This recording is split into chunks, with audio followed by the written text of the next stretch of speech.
Yo Mbak Tatin. Yo. Monggo Mbak Tatin. Saya parah nih. Ngayahi loro wis kok ngene tambani semono. Ki nek ra nyantai kok rambruk iki Mas. Gayane. Ya, iya Tin. Endi ta wonge? Aku kan Iki lho Pak, gedene sakmene kok ya ora ketok. kene wae ya rasa rono. Mbak Tatin pripun kabare? Nggih, kabare sae. Tak nggih sehat to? Iya, alhamdulillah jenengan sehat. Sehat atau tambah ayu? Oh, makasih. Nggih Pak, Mbak Tatin tambah ayu to Laan? Asu.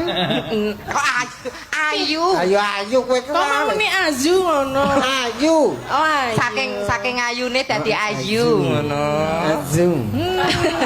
Kamu Mbak? Wis Selamat toh. Tatin itu selamat. Kowe biyen rak tau dadi yang selamat. Biyen kok ngerti to, Mbak? Gak ngerti aku sadurunge winarah we blas ora ngerti kok. Wis mati ya, Bang. Wis mati. Ah karang musuh kowe ya. Lah ngapa nek musuh aku? Ora apa. Semono ya. Semono lah. Waduh. Lah ngapa lho ya semene ya Agak normal. weruh gagas wis rontok. Lah ngapa? Jelaske. Ora apa. Kowe raja omongan, Nduk.